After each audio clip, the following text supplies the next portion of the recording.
But the point I'm raising is, Allah creates things in our life. Sometimes you fail after you were calling out to Allah because Allah wants you to do better.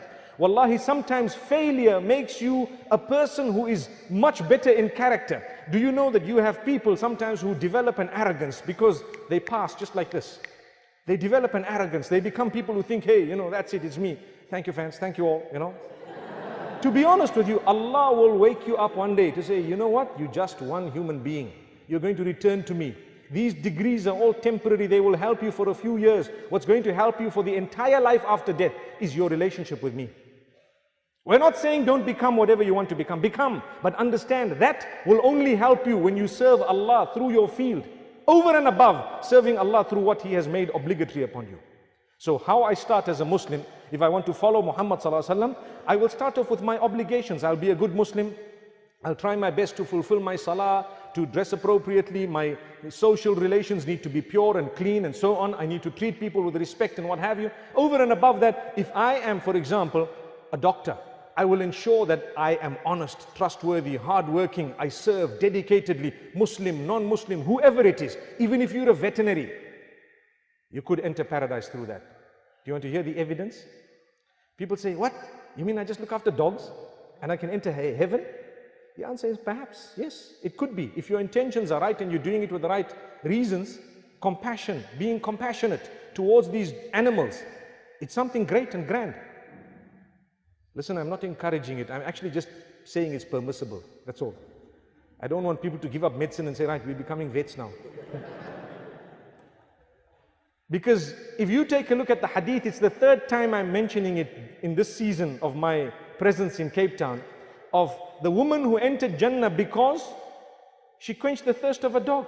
What happened? She wasn't even a vet. A vet has spent a lot of time, and when they go, to an ailing dog that is perhaps dying, and they, for example, administer some medication or whatever it be to that particular dog, and the dog is doing well and it can bark properly, rah, rah, what would happen? Subhanallah. You weren't expecting that, were you? MashaAllah.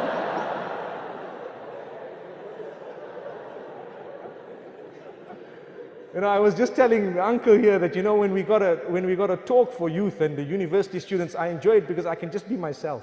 The minute you see old people with white gray hairs here, I couldn't do what I just did I?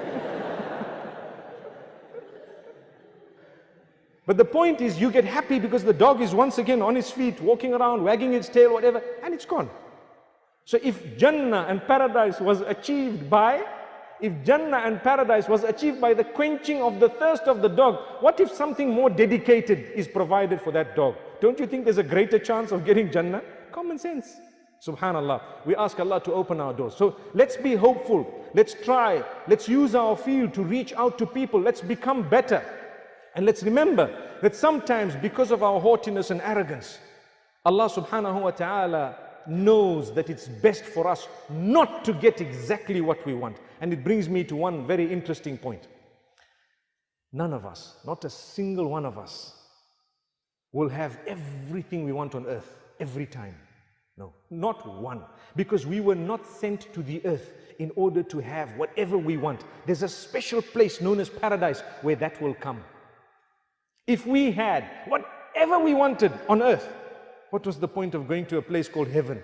When Allah says, you get whatever you want, you say, well, I've already got whatever I want. There was no point.